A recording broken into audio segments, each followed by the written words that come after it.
Hi, I'm Serena Simmons and welcome to 8 Model Psychology this week. This week, again, I am so excited to have a really amazing guest. Don't laugh, Sarah. You are amazing, and everyone will soon find out how amazing Sarah is. Sarah is a yoga instructor and she owns a franchise here for Hotpod Yoga in Nottingham. And we're really lucky to have Sarah here today, and she's going to you're not going to ask anything. I'm not You're going to answer lots of questions I have about her business and why she started yoga. So before I launch in with my questions, obviously I've introduced you, but could you just tell us who you are yourself and a little bit about what you do?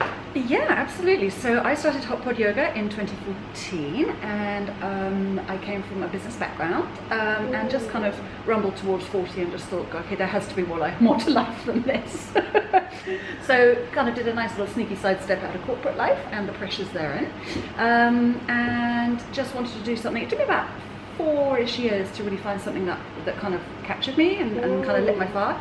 And I'd always loved, since my late 20s, I'd loved doing yoga. And it kind of took a full loop back to my early 20s when I started out. I left university and completely went the other way again and started practicing reflexology, which was back in the early 90s, was quite yeah, it was quite cutting edge actually. Yeah. So I've kind of always had that sort of therapy / interest in kind of energy and mind and health and well-being, very much kind of in my psyche. So hit early 40s and just sort of thought, right, this is it, I'm going to do it. Was there any catalyst for that change? Yes, there was. Yeah, clever you. Yeah, just out of nowhere. No, it didn't come out of nowhere. So a very dear friend from university lost his wife to cancer, and another girlfriend, a close friend of mine, and I, he was living and working out in New York, and we felt helpless, and he had been left as a widow with 2 little girls under the age of 10, and we just felt awful really, and useless as friends do in those situations.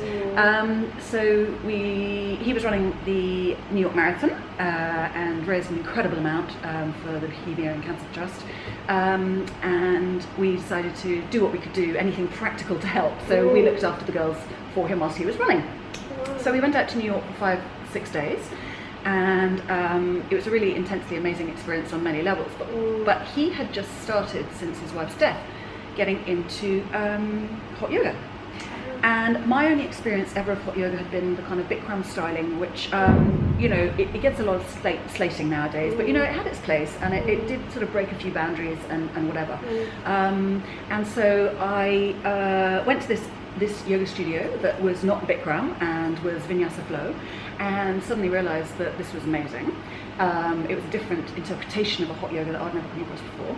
And more than that, and probably what you're digging for, is the community sense and the support network that my friend had picked up from, and the comfort he'd picked up from a regular yoga practice, B, that kind of acceptance and willingness within his community that he didn't really know other than some poor guy who's just lost his wife, and the whole everything, I believe things happen for a reason and everything lands anyway, but everything just landed together, and I just remember being in camel pose. It's quite a strong posture, and I was just in this kind of semi-upside down, leaning backwards posture, just not crying, but with tears just rolling down my face upside down. Weird. And feeling kind of like a real release, if that makes sense. But also just like a deeper connection. So that probably, longer than you needed or wanted, but all those little bits picked into this catalyst. And I came back and straight away booked myself in to go to Bikram Leicester. So they were back in 2012 now, and I used to drive. It was a 5-hour pilgrimage to get my hot yoga fix from where I live, and then the drive to Leicester and the drive back and the yoga class and the cool down and the showering and everything else. Literally 5 hours door to door, and I did this 3 times a week. Oh my gosh! That's a real commitment. And I was just like, I've got to teach, and I've got to do it my way. It was interesting to go back to the Bikram-led experience. Back in 2011-12, and to compare it to the New York experience, which was much more akin to what we do here. Right. In terms of that inclusivity and acceptance of individuals, natural range of movement, Yeah. acceptance that you can have 20 people stood in front of you and each of one could have had a different day and come in with different like physical or emotional or Yeah. head stress type things.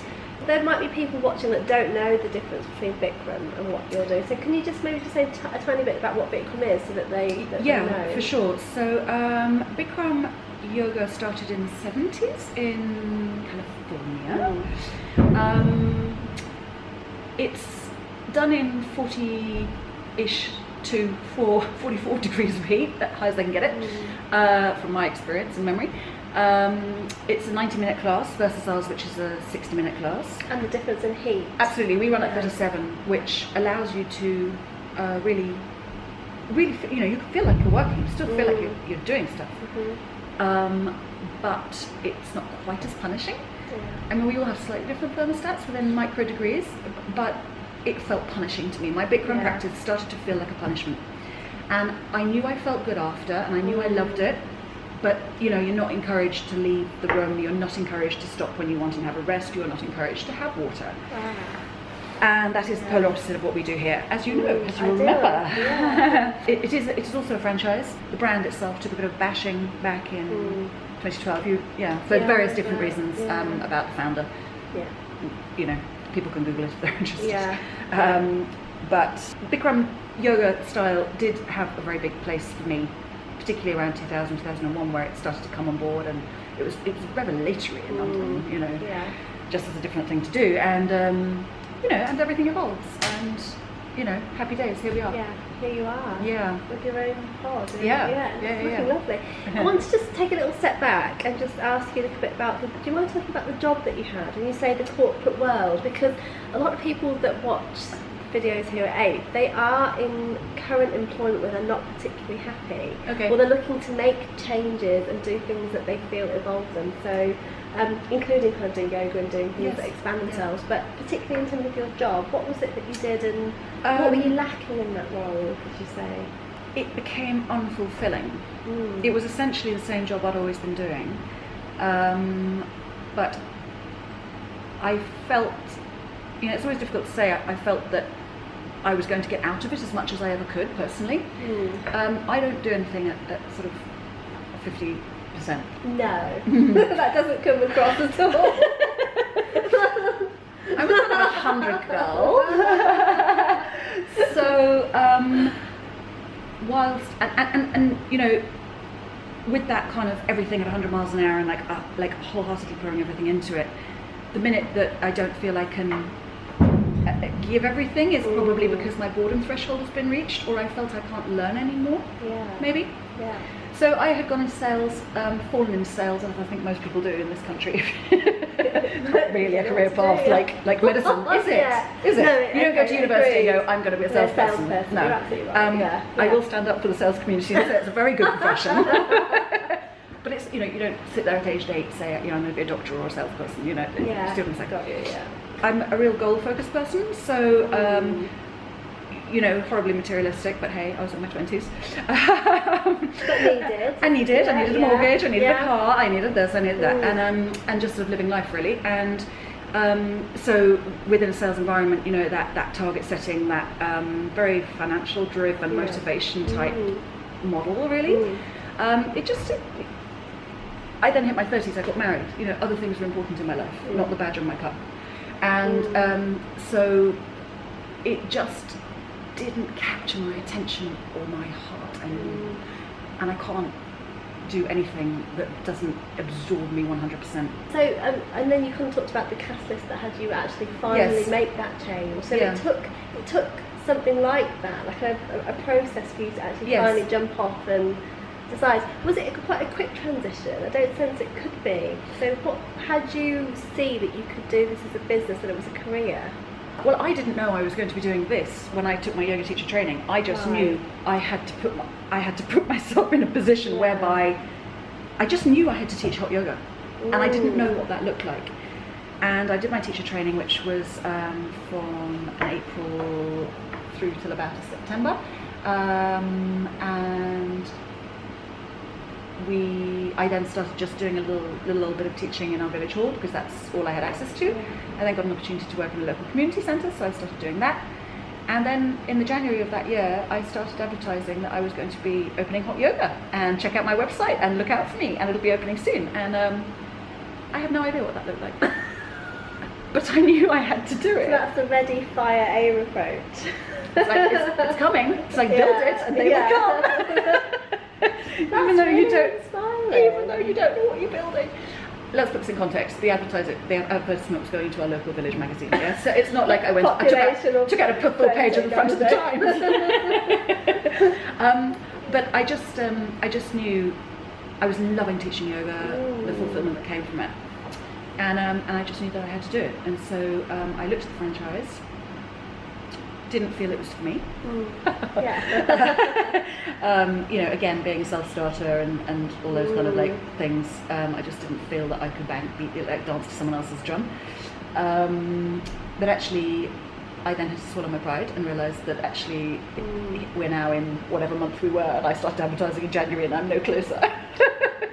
So this was a quick route to market for me, and I'm very glad I have. It's been a great decision for me. What did that, just to kind of unpick a little bit, what did that allow you to do then, having the franchise versus, I know it might sound like an obvious question. No, not at all. Why would it be? No. So if I wanted to, so the route that I sort of had penned out in my head was that I was going to convert one of our buildings at home or locally, rurally, into a hot yoga studio, because don't forget, all I knew was Bikram. So Bikram has these like tens of thousands of pounds worth, or had, of equipment, and you're then in a fixed place. I don't even know if anyone wants to come to my little village in Lincolnshire. I made the pilgrimage to Leicester for 5 hours a day, but I didn't know that anyone else would. So the reason that I elected to go through the Hotpod route is because there was a lower level of risk. At that time, the pod was a movable beastie. Things have changed now. This is our permanent home. So and that's the way it now works. So there was less risk in that element. Marketing was a little bit my Achilles heel, and this whole marketing on Facebook, we're going back 4 or 5 years, it was like a mystery to me. They had models, they had a way to work it, they had evidence that they'd been doing it for a year in London. Just stuff that gave me comfort that actually I could do this. So you slowly built up the classes. I built up my teaching experience. Your teaching experience. And we had very little migration from the classes that I was teaching. Right, so it's almost like it was a brand new world. Yeah, brand new world. And how was that first year? Oh golly, I can barely remember. New baby blur. Yes, totally. Because the business is like a new baby, isn't it? You totally. nurture it, you love it, you're up all night thinking about it. Totally. The business model was so different in those days that literally I would, and this is why you have to be had to be dedicated and 100% all over it. You probably remember we had classes in West Bridgeford in church halls and stuff on Tuesday morning at 9:30 and a Thursday morning at 9:30. And so we'd sort of leave home. It would take, I'd allow at that time of day an hour to travel. We would then somehow get this up in about 40 minutes, 45 minutes in those days. I would then teach the class. I would then pack it down. I would then drive home, maybe be at home for 2 hours, and then start the whole process again for one 6:30 class in the evening. Because those first 6 months, and I didn't have another teacher on board until month 6. Those first 6 months were kind of crazy. I got so much out of the teaching experience, and so much out of the fact that people were buying my yoga, and loads from different alliances we had with like local partners, and the whole process was shiny new toy for a start, and it had to be because of the energy that we're spending to kind of make it work. Also tremendously exciting. Right, so I had a question from a viewer, and they wanted to know if yoga was a spiritual practice for you in any way. So obviously it's physical and you engage your body, but is there any kind of spiritual element to your practice? My practice has changed over the last 20 years. I started out very much as a physical practice. It was just something whilst I was pounding whatever I was at the gym in my 20s, saw there was some yoga class, had nothing else to do on Friday night, just, sauntered into this yoga class and just sort of thought, oh well, hey, not really sure what happened there, but I quite enjoyed it and I feel quite good. I just sort of found my way into it there. For most people, it starts as a physical practice. And I find that the mental calm or well-being creeps up on you. For me, my own practice is more of a spiritual journey, personally. Particularly in terms of meditation and stuff like that. My personal practice is much more about the meditation than the physical. I can do the physical anytime here, Can you say a little bit more about that? What does that spiritual element look like? Because again, at 8 Model we look at kind of mind, body, spirit connection to everything that happens. Obviously, being a psychologist, arguably you're only looking at the mind, but I would argue that if you don't look at body and spirit at the same time, that you're actually not looking at the whole and complete human. So, I mean, how do you feel about that? Would you say that is reflected or could be reflected in the yoga practice? Yes, it could. I mean, I'm just to be sort of talking about two separate things here. I can certainly answer it in the context of Hotpod, but from personally. Okay. So the first part of any practice is just finding that still and that calm. So if we go to the physiological side, first of all, breathing is calmer. Breathing is very much deeper. With that comes a sense of de-stressing. You do relax your shoulders, however you've chosen to take meditation. I personally will use a mantra to just get through that initial mind bubbles that just won't be quiet. I then quite like to enjoy the sort of journey my mind goes on. Some pretty fun places. So with that comes a renewed sense of self, not in the ego way, sense of connection and a sense of oneness. For me personally. I would have loved you out in that little loser who went to one yoga on Friday night, age 27 or whatever, at my gym. I'd have loved you out. It's just ridiculous. Things come with time, experience, through being open or through accessing different kind of yoga teachers, people who have something to share from their own experience. They normally have a story. Do you share your story with your tribe? No. Oh well. This is it. This is as much as you're getting. No, do you know, I don't, and I think that's where the back to is it a physical or a spiritual practice. If I then bring that into the context, my physical practice it is not so important to me because practice changes shape. It depends on where I'm at in my head, in my world, or whatever. I think the majority of people coming here will be for a physical practice, and why not? Absolutely, and you feel great for it. Let's face it, like oh gosh, amazing, like just evening out the body and getting. And whenever I'm teaching, at the beginning of our nurturing flow class, we always start with 3 minutes just of silence and space. And I would always say to people, don't get hung up. You don't have to suddenly sit there trying to pretend, trying to create serenity. You're not having to, if you know mantras, go for your life. If you know TM, go for it. If you know like chant, just do what you like. Do what you like in there to take you to your space. But I also say, some people will call it mindfulness. Some people will call it chilling out. Some people will have a little baby nap. We're good with that.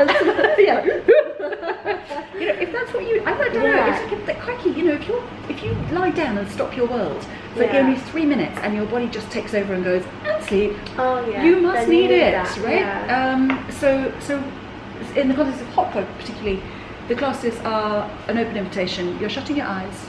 And you know, if you feel happy to do that, you're just breathing, you're just being, you're just present in your skin right now, and allow your mind to settle. If it takes a while to settle, bubbles of thoughts will pop and pip and pap, and sometimes you'll just be chatted and just go. What I'm hearing and what people can probably take away is it's completely individual to you. It's totally personal. And actually, even though it's Hotpod Yoga, people will still come and have a completely unique individual experience. Yeah. It might be physical, it might be very spiritual, it might actually really impact their mental health and their mindfulness, that kind of thing. So it's whatever they feel they need, they can get from it. Just to pick up on something that you said, I am not very easily moved, but I remember when I started doing Hotpod, I was really overwhelmed by, it sounds quite funny and a bit cheesy potentially, but the powerfulness of going in a little pod and then when it gets zipped up, and it feels like we're about to go on this journey, and I don't know, I almost wanted to tell you once, but you did say when I first lay down, and you said let the worries of the day kind of leave them outside, and I almost burst into tears. Oh, bless you. And I just thought that I can't be the only one having this experience, because it can be quite powerful, because you do feel almost shut away from the world, and you're a very good teacher in kind of communicating that to people and having them know it's their practice. I think that's really, really important. You do a really good job of conveying that, and I think that really comes across. I think it's people. It's funny how you say this funny little capsule, 10 minutes.